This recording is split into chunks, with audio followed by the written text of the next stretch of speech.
Good afternoon, everyone. Thank you for joining Intro to AZHB 2297. I'm Brenda with Neighborhood Services. And today we'll have a short presentation of about 15 to 20 minutes. Ambika Adhikari will lead, and then he will toss it over to Jacob Payne, and then we'll open it up for Q&A. So with that said, over to Ambika. Well, thank you so much, Brenda, and my apologies to everyone that my camera is not working in my computer, but you can see Jacob and you can see Brenda. So, like Brenda said, my name is Ambika Adhikari with the Community Development. With me, Jacob Payne. So I will begin the presentation, and Jacob Payne will take over and then end the presentation. We got about maybe 12-15 minutes of the presentation. The presentation today is providing the highlight of the HB 2297, that's the Arizona House Bill for Adaptive Reuse. And we'll provide you an update on code preparation to comply with the bill that the staff is working on. And Jacob will present the meeting and adoption timeline and also some maps. And then most importantly, we would like to seek your input and discussion on this particular bill because, as you will see, this bill is designed to avoid public meetings for the actual application. So this is a good opportunity for us to reach out to people and then get any input or any feedback. Jacob, we can go to the next slide. Okay, we'll provide you the highlights of the HB 2297. The purpose of the bill is to expand housing supply and utilize any obsolete commercial office and mixed-use buildings for multifamily development. The bill doesn't say it, but that's the intent when you read the whole bill. And also the bill is part of the nationwide and also international movement to facilitate the increase of housing supply. And also after COVID, many of the commercial and office buildings have remained vacant. There was also a federal government guideline on converting those for adaptive reuse for multifamily. And Arizona is also following on that footsteps.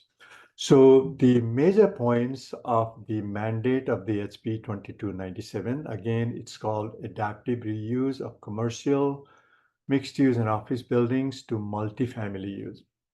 The number one point is municipalities with a population of more than 150,000, that is Tempe, we are almost 200,000, shall allow multifamily use in not more than 10% of the existing commercial, office, and mixed-use buildings without requiring any application that require public hearing, for example, use permit, conditional use permit, or planned area development.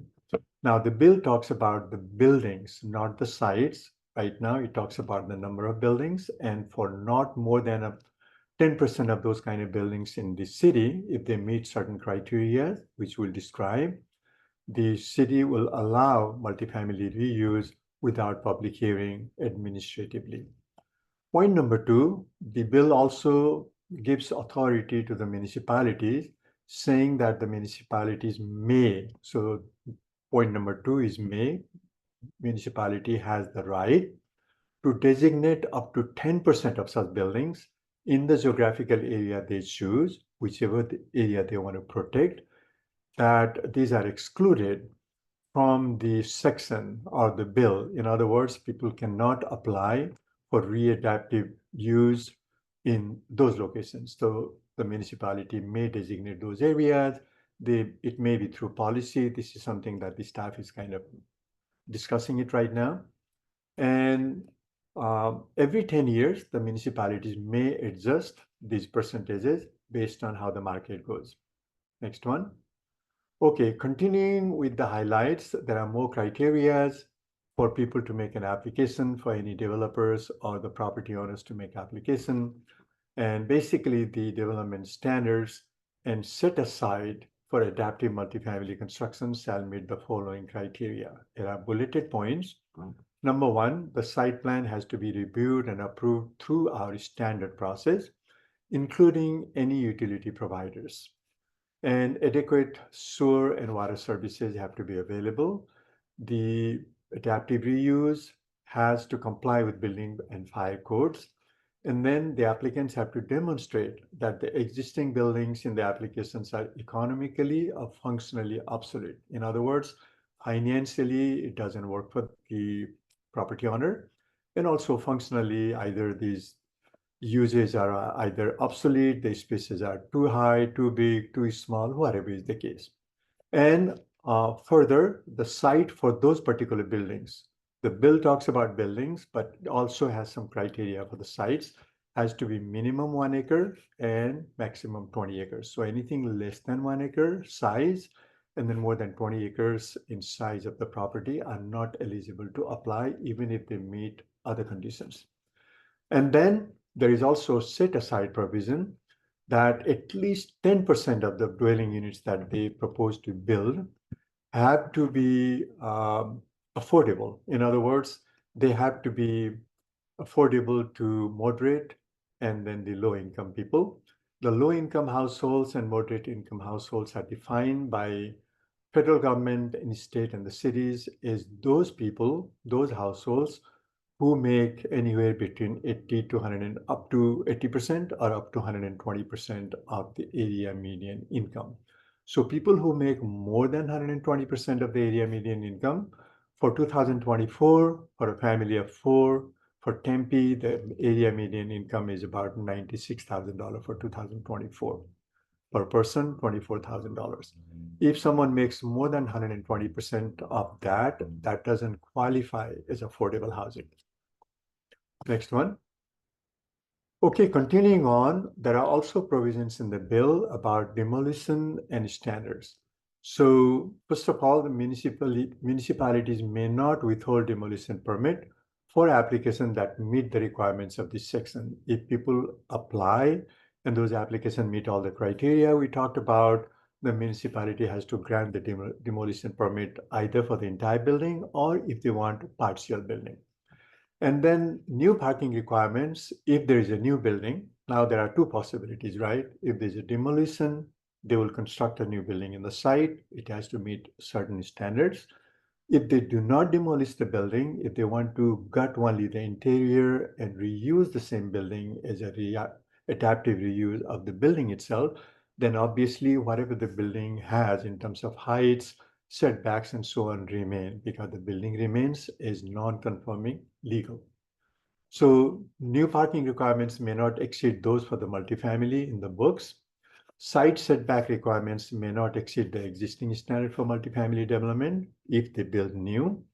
Maximum height shall be the lesser of the highest allowable for multifamily development within 1 mile of that building or the next closest multifamily development in the city from that building within the city, and or 5 stories. So the hard cap for any new building development is 5-story, or if the closest multifamily building is, let's say, 3-story, then the cap is 3-story. It's lesser of those two. And again, the maximum density shall be allowed in multifamily development, basically whatever density is allowed for new buildings or whatever number of units they can fit on the existing building is allowed. And there is a caveat, the maximum height of only 2 stories may be allowed within 100 feet of single family zones to protect single family areas.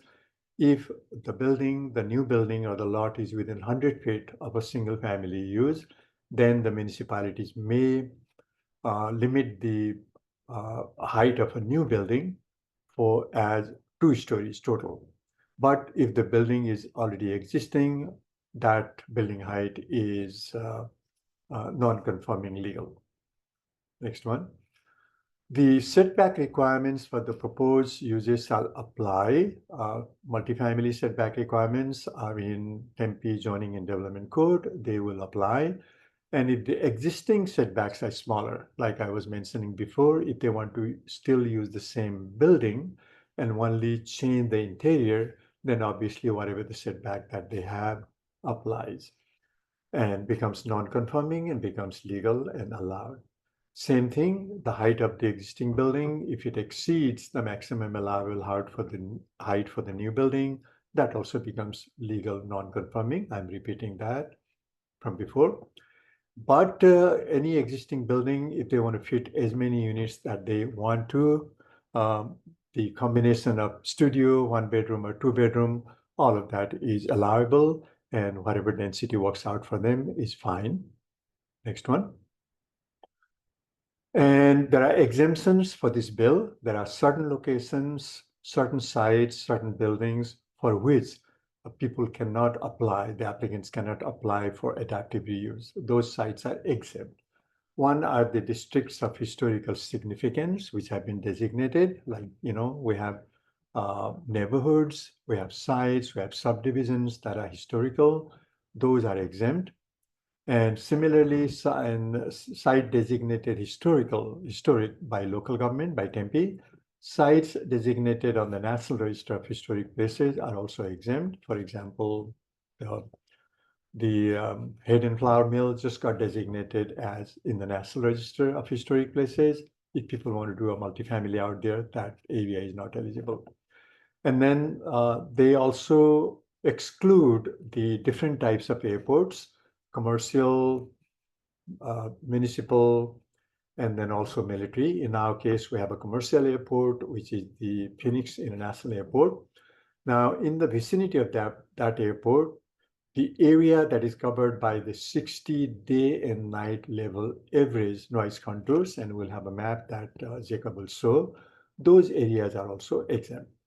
And then land that is located on tribal land is also exempt. We do not have those kind of lands where development occurs in Tempe. Next one. Okay, Jacob will go over the maps and some of those exemptions and also our time schedule, Jacob. Thank you, Ambika. So the next couple of slides showing these maps is to help visualize what this bill means and the scope of what we're talking about when we say commercial, office, and mixed-use buildings in Tempe. So as Ambika mentioned, the bill is specifically referring to buildings and not to properties. So it might look a little different than what our zoning looks like, just because there may be commercial or office buildings in districts or on sites that don't have zoning that matches that. So for reference, over on the left-hand side, this is a depiction of all of the commercial, office, and mixed-use buildings within the city of Tempe. So this data comes from our address data, where we have points that are on every individual building in the city, and uses the Maricopa County tax assessor property use codes, where they can detail what the use of each property is. So by laying them on top of each other, we're able to identify where in the city of Tempe exist our commercial, office, and mixed-use buildings. So up there at the top, just under our logo, you can see that the total amount of these kind of buildings is about 2,500. So earlier, Ambika talked about this bill specifies percentage thresholds. So for being eligible for adaptive reuse, we have to consider up to 10% of these buildings as being eligible. So 10% of the total would get us to about 250 buildings in the city that would be eligible over the next 10 years before we're able to determine, at that point, if we want to adjust it, or it gives us an opportunity to update that number, as over 10 years, the inventory of those kind of buildings is going to shift. So on the right side there, as Ambika mentioned, the bill does exempt some areas in particular. So those areas are shown in red. The large one that kind of goes over our downtown and the Townlink area is, of course, the airport vicinity, as defined by that 60 decibel average day-night noise level. And some of the other red areas that you see kind of sporadic across the city, those are the places that are designated either on the Tempe local register or on the National Register of Historic Places. So with those exemptions, that gets us down to about 2,200 buildings or so that would be eligible for that. That 10% that I mentioned, though, is going to be based on all the buildings. So before we take the exceptions out, we're basing all of the percentages on the total inventory of commercial and office and mixed-use buildings. Of course, not all 2,200 of the buildings shown on the map on the right would meet all of the criteria. They'd have to prove the functional or economical obsolescence, as well as be located on a parcel or parcels, if they pull them together, that are between 1 and 20 acres. So we're gonna give an outline of where we're at right now, working on a draft ordinance. Basically, we have been helped out with other cities in Arizona, as this is a new state law, and we're all, working to update our zoning codes to reflect that. So our proposed update of the code will begin with a clause that's reflecting the requirements that are imposed on us from this House bill. We'll go into the purpose, which has to do with the application of multifamily residential for adaptive reuse pursuant to the new title in the Arizona revised statutes relating to this bill. Then we'll go into determinations of the obsoleteness. So they'll have to apply for that adaptive reuse with proof of qualified obsolete of the commercial building, and also set aside the affordable low and moderate income households, as Ambika mentioned earlier.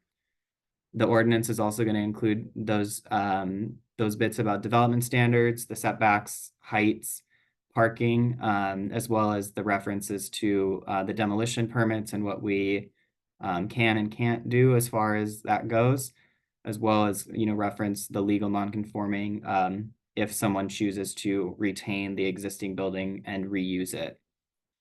Then we'll also get into the tracking progress. So as we mentioned, we can only do up to 10% of these buildings. So once this code becomes effective, the city will begin to track how many of these projects that we get that utilize this new ordinance and keep account of them to make sure that over the 10-year period, we're not exceeding the 10% that's allowed. And then we're also going to have, as an option, Ambika mentioned, we're allowed to designate up to 10% of those buildings as areas that are excluded.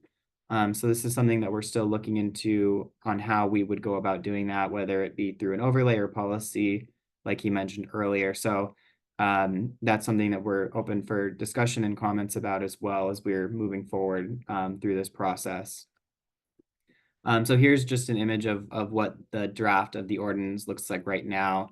Obviously it's very a legal document, it's an ordinance, so lots of words and stuff, but the highlights in the previous slide give you the 30,000 feet of what's contained therein. So moving forward here with our review and adoption calendar, we just began doing this in October and September of trying to wrap our heads around how we're going to work through this new state provision and how we'll come into compliance. So last week we presented this concept to the city's Neighborhood Advisory Commission. And today, this is one of two public meetings that we're having. We'll also have an in-person one this evening at the Don Casano room at the Tempe Transportation Center at 6 p.m. So we're aiming for the middle or end of October for a draft release, draft code release of that ordinance that I just spoke about and showed you a little preview of. And then before the month ends, we will be bringing this to both the city's Development Review Commission as well as the City Council for their input and feedback on it. And then as we go into November, that's when we'll pick up on doing adoption and recommendation hearings for the ordinance amendment. So on the 12th of November, we'll be taking it to the Development Review Commission for their recommendation, and then to the City Council on November 21st, and then again for their consideration of adoption on December 19th. So with that, this is our contact information. Please feel free to send us any questions or comments, concerns that you see with this amendment, and we'll work to reach a solution and have some discussion about what the state bill means for us and how we're going to have to go about with implementation of this clause. So I think with that, we are available to open it up for a Q&A if anyone has anything they'd like to ask or mention at this point. David, I see you have your hand up. Yeah, I don't think we should be restricting developments to 2 floors because we have this double standard where, for example, there's a project on McClintock and Apache that was, I think it's up to 7 floors right now. But yet the affordable housing project at Gracie's Village was restricted. we allowed the Nexa apartment up to 5 floors on the south side of Apache, but the affordable housing project on the north side of Apache is being restricted. So this double standard just really does not make sense. And that's really basically what I'm going to be explaining to my state legislators, because it's basically going to take Tempe 200 years to actually build affordable housing. And what's going to happen is they're going to end up coming back with a builder's remedy that is basically going to say, you will approve projects until you produce the units required. And what's going to end up happening is that the character of the neighborhood is going to become irrelevant anyway, because the state will just override local control. I think the city council really needs to make an informed decision as far as what is the potential from 2 stories to 5 stories. Let's just say that the maximum potential might be 2,000 units of low-income housing. That's 7% of Tempe's need by 2050. So maybe there are cities that can get away with restricting development to 2 floors and still produce affordable housing at scale, but I really don't think that that's going to be appropriate in Tempe. Good. Hey, Jacob, let me start and then maybe you can add. So David, we really appreciate it. That's the whole idea of this particular presentation, that the second one about the 2-story close to the single family homes is made. So city has an option to do that.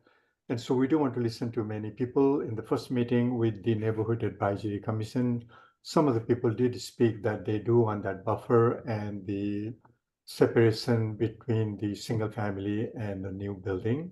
But this is a good comment that you made. So there are 2 possibilities, and we will make note of all of this going forward in crafting the bill. Most of the bills are mandated, so we have to go and follow what the state is asking. But there are few areas where the city has some discretion or it has some options because the language is made, especially in the 2 areas. One is the exclusion area, the other one is the height up to 2 stories next to single family. So the point that has to be made is if there is an existing building, David, then that building is non-conforming. And if everything looks okay, then the city has to grant administrative approval of that particular conversion without a public hearing. So on existing building, if it's a taller office building, 5, 7, 8 stories or whatever, that is something that we need to kind of look at and see. Still, as a planning mechanism, we do like to minimize the impact on the single family homes, both visually, sound wise, and functionally. And we do have separation requirement even now within the zoning code that it has to be minimum 30 feet, and after 30 feet, a 45-degree angle will actually create the envelope for the new development. So that's a good comment. We make a note of that. And if people want to demolish the existing obsolete building and build a new, then it does say that the city may limit the building height to 2 stories if it's within 100 feet of single family homes.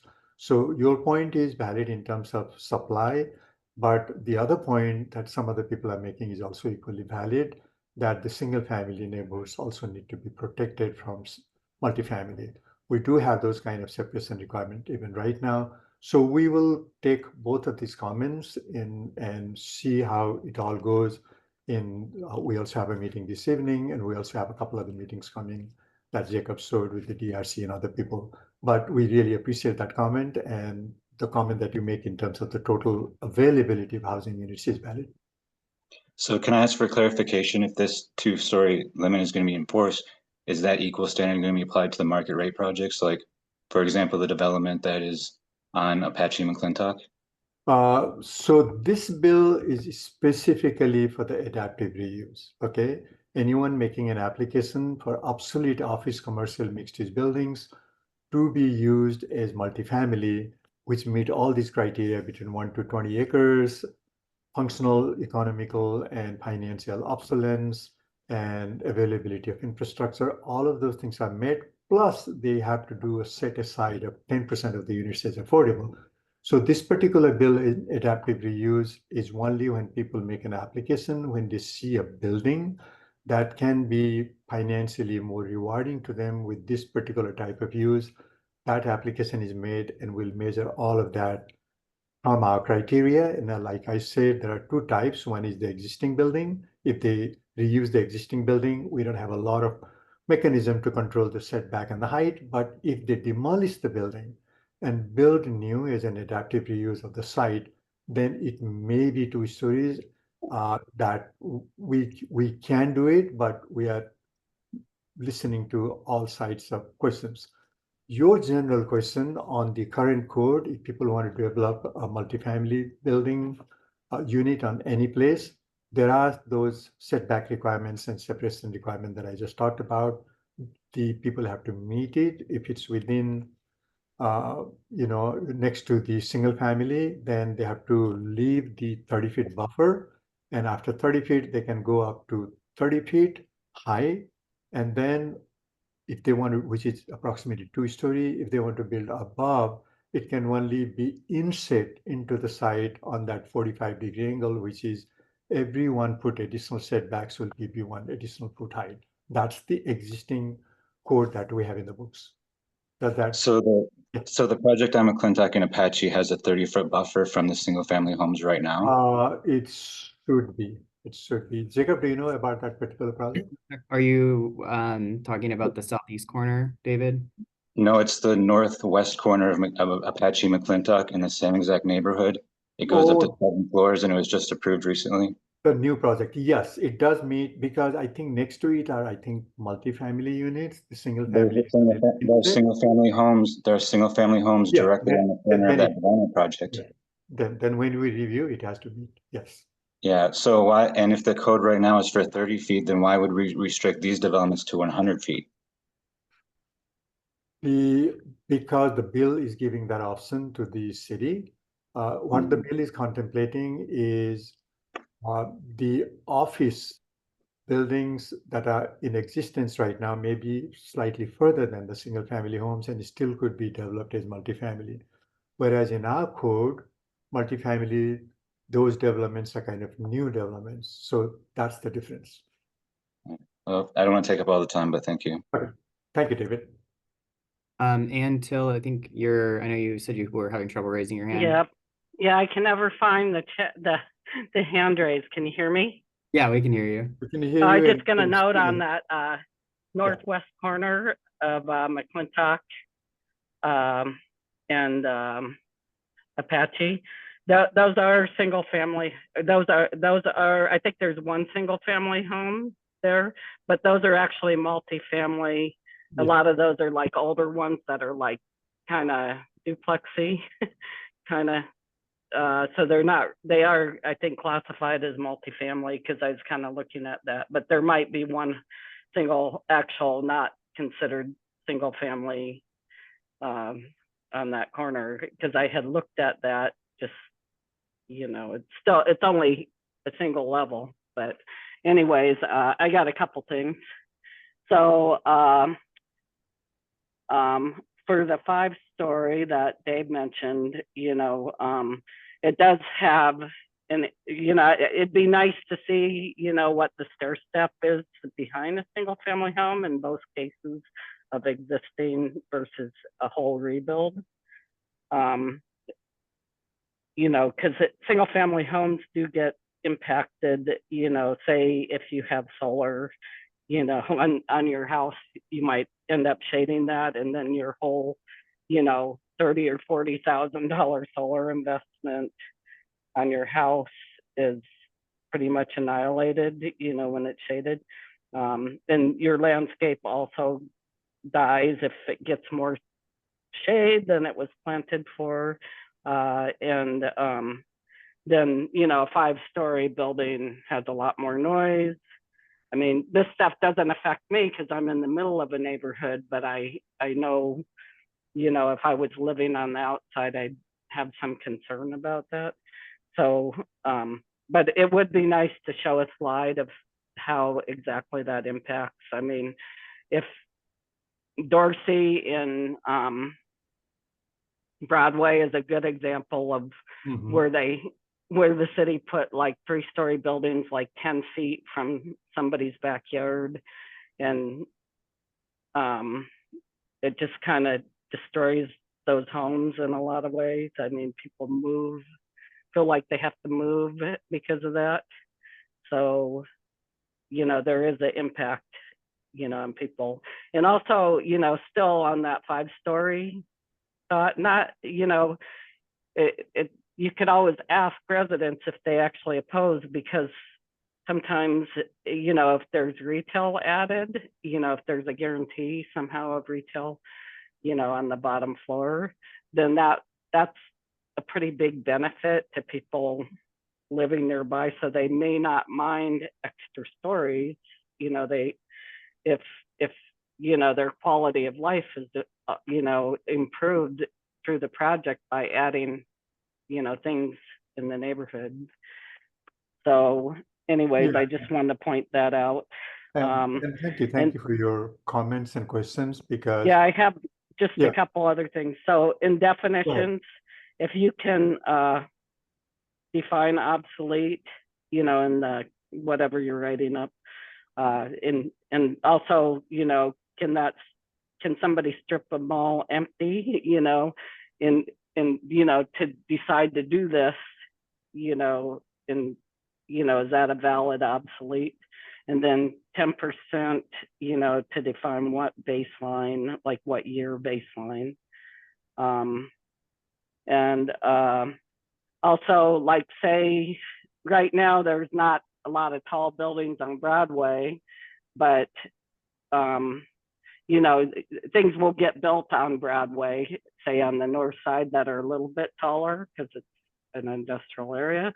So does the 1 mile away baseline change over the 10 years, or is it kind of, at what point does 1 mile away change? How long does a unit that's built have to be affordable? Is there a definition for that? yes. And how do you catch up the 2050 plan? Because as I understand it, you don't have to, get approval with this for, the 2050 to change. So you just accumulate them, or Okay, and- there was a lot of things to unpack, but let me try to, if I remember. yeah. And then, well, one other question, and then I'm done. And I then will forget. combining parcels, if can you combine, can Yes. somebody combine parcels to make it a mile if they have, smaller Mhm. parcels? Okay. So that's all. Okay, thank you. So let me try, and if I forget, just remind me. On your first question, we do appreciate about that separation requirement, and I do appreciate that's what Jacob and I were saying, that as a planning principles, we do like to have a buffer and separation, and also height step back between single family and multifamily use. We do have that in the code for the regular buildings, but for this particular bill, the 100-feet thing is what they have suggested. So David Sokolowski had slightly different point of view, and there might be other points of view. At this point, we'll collect all these different points of view and see what will be the best balance. Now, there are many other things. People can combine and split parcels, because this particular bill does not prohibit people from doing that. And that's what, in our internal discussion, Jacob, I, and other people have been saying that right now we have captured the 1 to 20 acres parcel as they are, just for information. This is more for like information, the map. But if people make an application by combining parcels or splitting parcels, that's something that we have to look into. Now, about the obsolescence, this bill is not very well crafted because it was done very quickly. There might be revisions and amendments that might come through. But basically, there are some definitions that they are provided. Basically, the developers will have to show that right now, whatever financially that particular use, office or commercial use on that building, is not giving them the return or expense, whatever expenses and costs that they have. So it's financially obsolete. And then functionally obsolete is something that we may not need. There may not be a market for that, or maybe the type of spaces for new offices and new commercial areas are different. When we're doing the Smith Hub and Maker District, many people told us that the old industrial heights of like 10, 12 feet were not adequate. People now need 30 feet height to assembly and many other functions. And there is a definition about the set aside of the affordability. I think they say minimum 30 years. It is done through a covenant. And the affordability is done through a covenant. So that's something that we'll have to do a lot of detail. And like Jacob showed you, the draft, we're still working on it. Many other cities are also kind of scratching their head because, so many things have to be met into it. So those are some of the things that you raised, very good questions. We are definitely looking in all of those. And this is a good opportunity for you to make all those comments. Going forward, when we craft the bill or when we make any policies, these definitely will take them into consideration. I got a couple thoughts to add on to what Ambika Yeah. said too. Right. And Ambika, stop me if I'm wrong. But you were mentioning, Anne, about the current requirements that we have for building height step backs. So as part of this, the intent of this bill, right, is to avoid the public hearing process for these developers, to streamline and make it quicker to get additional housing stock. One of the things that the bill does allow for is that review of the site plan, which through our administrative process means that we have an opportunity to at least enforce our zoning code, albeit not through a public process, but through our internal review process. So even things that we, impose on developments currently is still going to be an option for us to do as part of the review.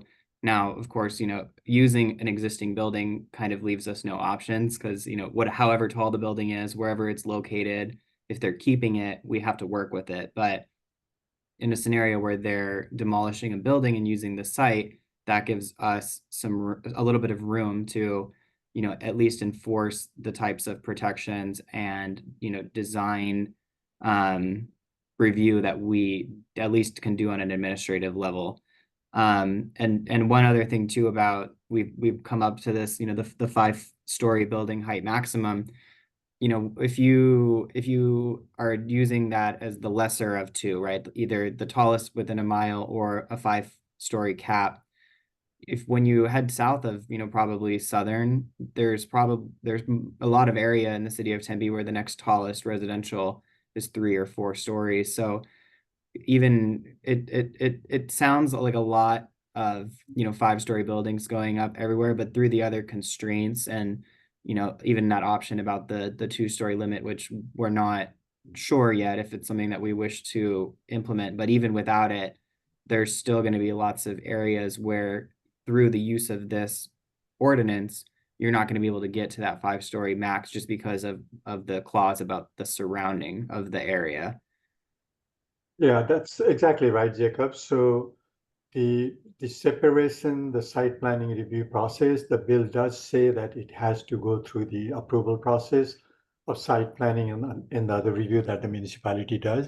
So there is definitely a mechanism. We want any project to work well for the neighborhood, well connected, there are buffers and so on. The intent of the bill is actually to allow use, so adaptive reuse of anything that is obsolete. It's happening all across the country. Like I said, even the federal government has a book on that one. Many other cities and many other states have already begun this process. I personally know some cities in Canada and also Northeast, which have been doing the adaptive reuse to multifamily office building for quite some time when the market is so strong that the residential rents are very high that people can get. So the intent is to allow use, but there are mechanisms to protect some of the planning things, and the use permits, conditional use permit, all those hearing processes or the planned area developments are very often for the use and standards together. Obviously, we also have to think that the intent of the bill is to facilitate the housing supply, which David mentioned. And given that, we cannot be sort of, going too far, too extreme in controlling the development through other means. So it's a balancing act and also being something kind of reasonable. But remember that although the bill is very hard to read, there are 2 types. I'm repeating it 2-3 times. One is people demolish partially or fully and build new, then there are limits. And we can do setbacks, we can do a lot of things that whatever in the multifamily development code right now, the standards right now will apply. But if people have an existing building, obviously we'll have to let that be as non-conforming. And as Ann Teal just put in a comment that if people bought a home next to 60-story office, they already know what is going on. So the building is going to stay like that. So one standard is whatever applicable standard for multifamily will apply to new buildings if they so choose. But if it's an existing building, then obviously we've got less leverages. The building kind of remains the way it is, just the use changes. All right. We've got a question in the chat from Paul. He asks, how does this affect, or how is it affected by HB 2721, which is the middle housing bill? So Paul, we are still working on that bill. That bill doesn't become effective until January of 2026. So we're currently prioritizing working on the new state laws that come into effect this cycle. But from what we have already looked into with when it comes to 2721, is it would be kind of a separate pool of properties. For those who are unaware, HB 2721 relates to allowing of duplexes, triplexes, and fourplexes, as well as townhomes on any lot which permits single family. So whereas this bill is focusing on reuse of office, commercial, and mixed-use buildings, the middle housing bill is focusing on different types of housing, missing middle housing, which is where the name of the bill comes from, in already residential areas. So there wouldn't be a lot of overlap in the eligible properties for both of them, but like I said, since that one is an effective date next January, not this upcoming one, it's more or less a back burner item for us. But again, it's dealing with housing stock from different types of locations. They're not talking about the same sites. And I see, David, you've got your hand up. Yeah, I appreciate the robust conversation on this topic, but I really think before the city makes a decision that we should see a comparison. For example, there's the North Tempe Gateway project on Scottsdale Road in McCullops. There's the Nexa Apartments project on Dorsey and Apache, and the northwest corner of Apache and McClintock, because I can see 1701 East 12th Street looks like a single family home to me, and it's right up against this property. So I would like to see a comparison. What were the setback requirements? What were the step down requirements for development projects like this? Because they're being routinely approved in Tempe. Yeah, good point. All right. And then I saw, Anne, you kind of had a follow-up question where over time, when we talk about the tallest residential within a mile, is it changing, as new projects are being built? We'll have to do a little bit more digging onto that. It would seem that yes, that would be the case if, a new 5-story building was built and a year later someone within a mile of it wants to pursue an adaptive reuse pursuant to this ordinance, that would now be the closest residential, the closest tallest residential within the mile. So yes, it would seem that it would change over time, but we'll get confirmation on that.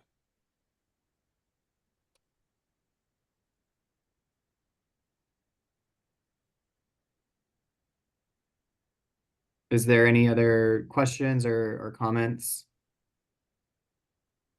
I'm not seeing any more in the chat. Okay. That is good. So maybe I spent 2 minutes, Jacob, if you can go back to the exclusion or the tracking slide. Sure. This one? No, continue. Go forward. Forward or backward? Oh, no, sorry, backward. Where is or was it after the map? Go back. You're talking about this one? Yeah, here. Okay. So Jacob explained the multifamily residential development of adaptive reuse CAF. Those two things can be confusing to people. He did explain it, but let me expand. So one is the maps that we're drawing right now is more educational. So that doesn't mean that you can apply to only those properties. There was also questions and comments that people can combine or split the lot. So there might be more buildings that might be available. So it's at this point of time, there are those 2,150 buildings.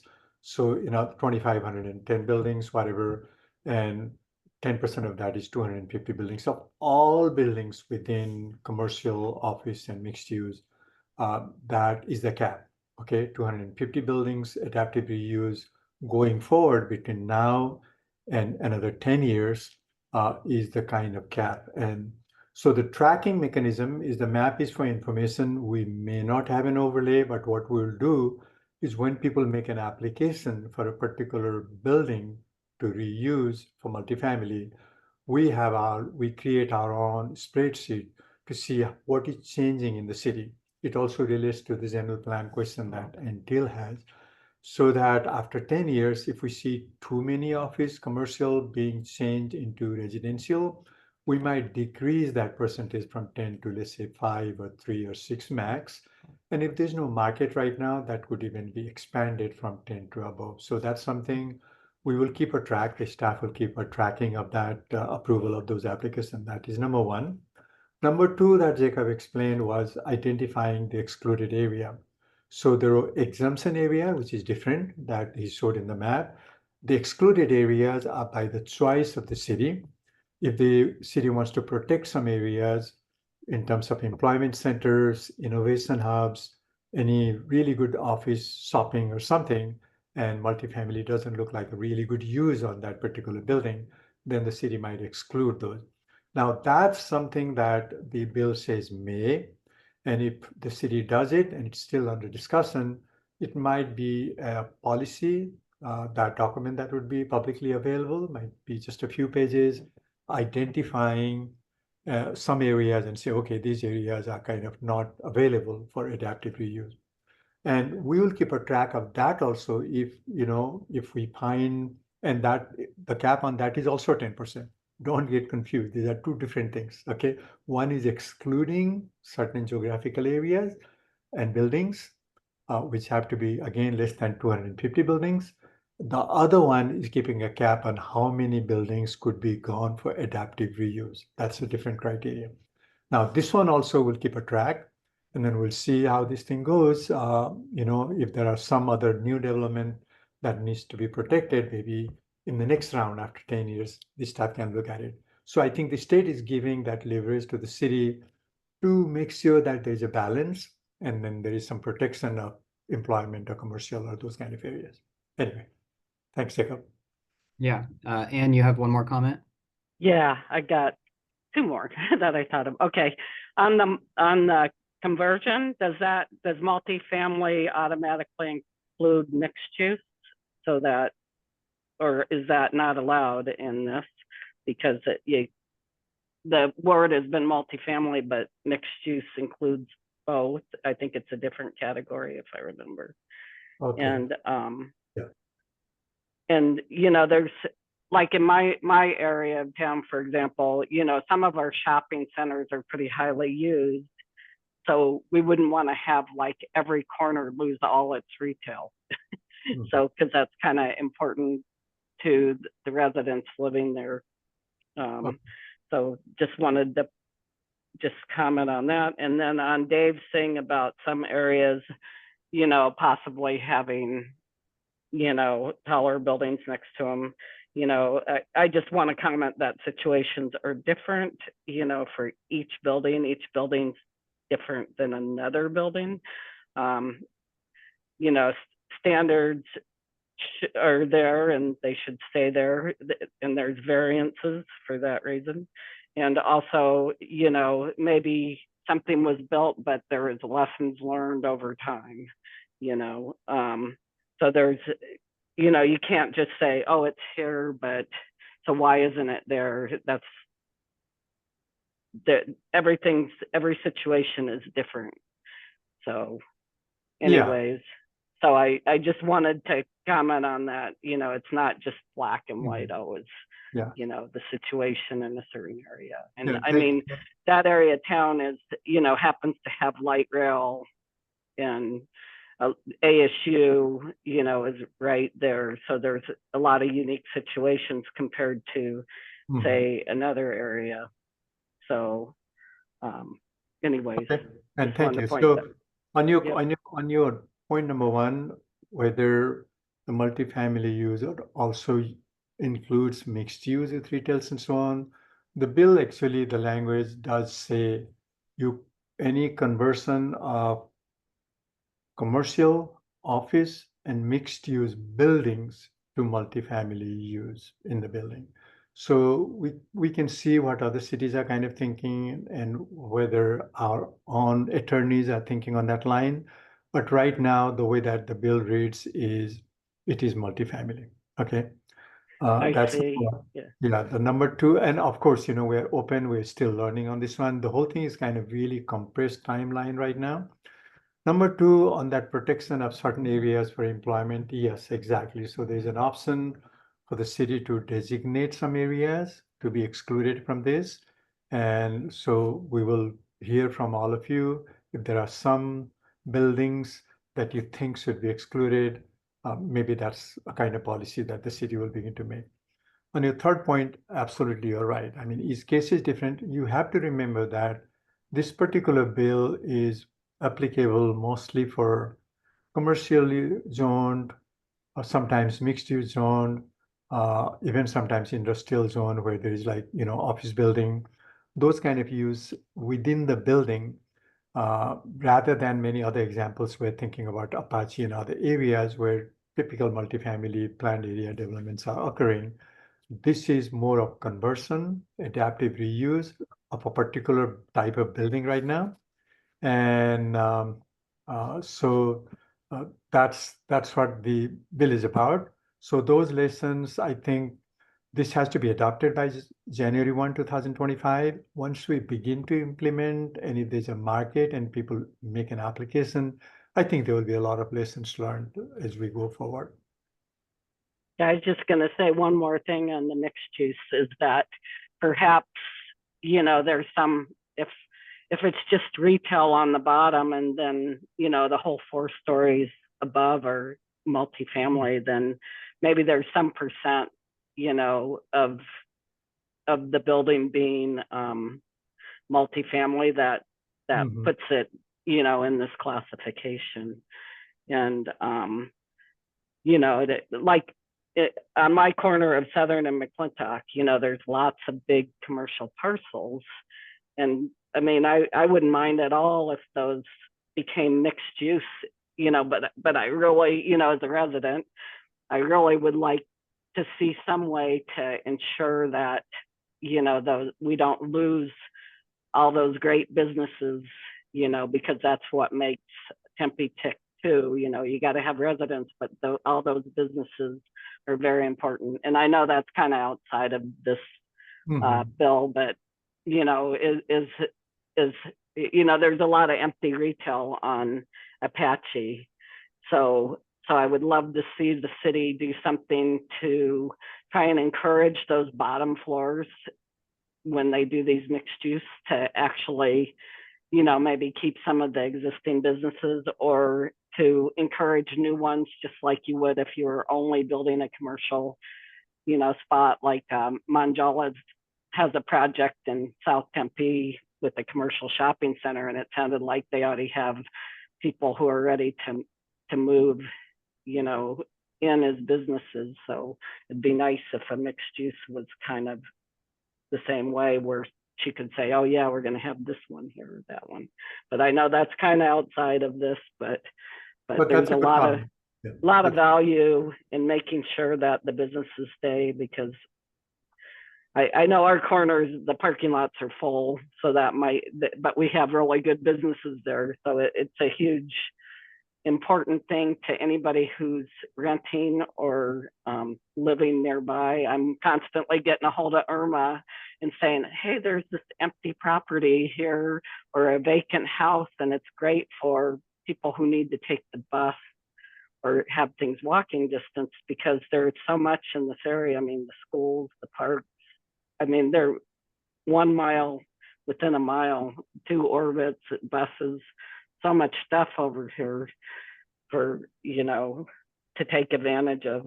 anyway. So I'm always emailing her and, you know, saying, hey, here's the property that I see, or vacant lot that's for sale, you know, so always Thank hoping. you. Thank you. Thank you But for that. anyways, All right, Scroll and then to 6, anything more? yeah, we've got one more. I answered this comment in the chat, but I'm just going to read it out loud for everyone. So Jennifer asks, will there be elevators in all these buildings to make them friendly for people with disabilities? So yes, this bill does require that we still have to adhere to applicable building and fire codes where things like that are required for accessibility and egress. And then, so she has a follow-up to that that says, does that apply to second and third story buildings? There are newer build complexes that do not have elevators. Is it the requirement of 4 or more stories? So Jennifer, it's the requirement of the construction type. So, you know, when you see, if you've ever noticed when they're building apartment buildings, sometimes when they have up to 5 stories, you'll see the construction type is like concrete for the first floor and then wood frame above. For construction type like that, elevators are part of the applicable code for that building. When you're talking about like a 2 or 3 story walk up where they might have that, you know, the walkways on the outside with the doors to the units on the outside, I don't believe elevators are a requirement for that. So it's going to depend on the building type, but there are buildings, you know, when you get into that range of 5 stories where you need the construction type that has the more secure concrete first floor, that's when those requirements for elevators kicks in. So hopefully that answers the question. I'm not an expert in building code, but that much I do know. So okay, thank you. And we're getting close up on our time. So is there any other questions or comments that anyone would like to run by us? And I'll pull back up with our information here in case you want to shoot us an email with any other thoughts or questions.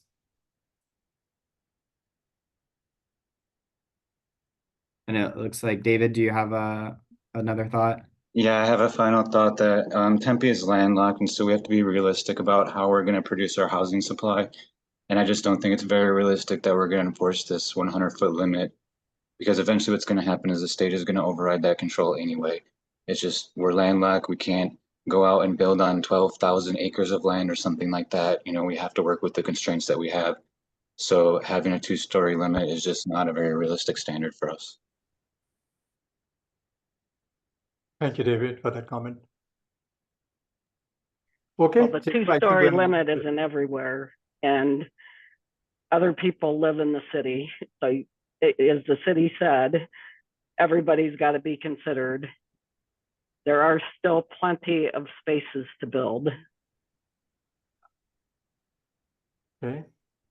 So Brenda, back to you if you want to close, and people can always write to us, and then we'll have other meetings also coming up. We have one in the evening tonight, 6 o'clock. Yeah, absolutely. A lot of good discussion today. Thank you all for making time over your lunch break. We'll see you at 6 p.m. tonight, Transportation Center. If you're interested in seeing the presentation again, please share with your friends. Otherwise, please get in touch, and we'll look forward to the next one. Thank you. Thank you.